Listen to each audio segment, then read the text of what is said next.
कभी आपने सोचा है कि आपने अपनी जिंदगी में क्या कुछ सिर्फ इसलिए नहीं किया क्योंकि आपको डर लग रहा था। आपने कभी किसी को कुछ कहने की हिम्मत न की, किसी मौके को हाथ से जाने दिया या किसी ख्वाब को बस सोच में ही दफन कर दिया। और वजह सिर्फ एक थी, अगर मैं नाकाम हो गया तो, अगर लोग हंसे तो, अगर कुछ गलत हो गया तो। होप एक खामोश दुश्मन है जो न चीखता है न चिल्लाता है, बस आपके अंदर बैठकर आहिस्ता आहिस्ता आपके फैसले, सोच और खुद इत्मीनादी को काट जाता है। आज हम बात करेंगे उसी खौफ की जो आपकी कामयाबी, आपकी खुशी और आपकी असल जिंदगी के बीच खड़ा है। फियर यानी खौफ हमारे दिमाग की सबसे स्ट्रॉन्ग इमोशन है। ये बचपन से हमारे अंदर बिठाया जाता है। ये मत करना, गिर जाओगे, ये मत सोचो लोग क्या कहेंगे, खामोश रहो, गलती हुई तो। हमें सिखाया जाता है कि गलती एक क्राइम है, जबकि हकीकत में गलती सीखने की पहली सीढ़ी है। आपने कभी नोटिस किया है, हम उस चीज से ज्यादा डरते हैं जो अभी हुई ही नहीं, यानी फ्यूचर की नेगेटिव सोचों में जकड़े रखते हैं। यही तो फियर का असल गेम है। It control you today with the fear of an imaginary tomorrow. खौफ का पहला वार खुद पर शक पैदा करना। मैं कर भी सकता हूँ, मेरी क्या औकात है, सब मुझसे बेहतर है। ये थॉट्स आपकी कॉन्फिडेंस को अंदर से दीमक की तरह काट जाती है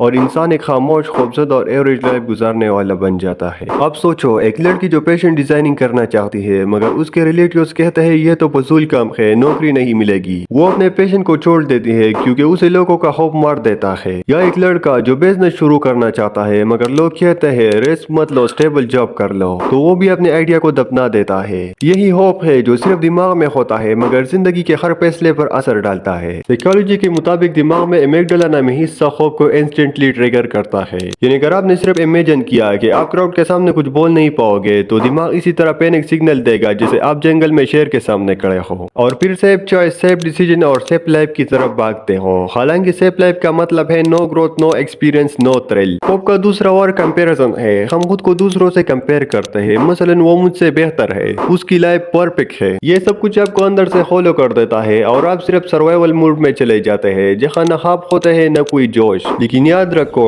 फियर को खत्म नहीं किया जा सकता लेकिन उसे कंट्रोल किया जा सकता है। अपने फियर को नाम दो, क्या वो नाकामी का डर है, लोगों की ओपिनियन का, तनख्वाही का या रिजेक्शन का। जब आप उसे क्लियरली पहचान लेते हो तब आप उसे कंट्रोल करना सीखते हो, वरना वो आपको कंट्रोल करता रहता है। आप जरा खुद से एक सवाल करो, अगर मुझे डर न लगता तो आज मैं क्या होता, अगर मैंने उस वक्त हिम्मत की होती तो मेरी जिंदगी कैसी होती। याद रखो, खौफ हमेशा रहेगा लेकिन डिफरेंस ये है कि कुछ लोग उस खौफ के साथ चलना सीख लेते हैं और कुछ लोग उसी जगह खड़े रह जाते हैं। अगर तुम भी उन लोगों में से हो जो कुछ बनना चाहते हो या कुछ करना चाहते हो लेकिन दिल की किसी कोने में डर छुपा हुआ है, तो आज पहला कदम लो, छोटा सही, डरते हुए सही, लेकिन कदम जरूर लो। एक न एक दिन कामयाबी जरूर मिलेगी। अगर वीडियो अच्छी लगी हो तो वीडियो को लाइक करके चैनल को सब्सक्राइब करो।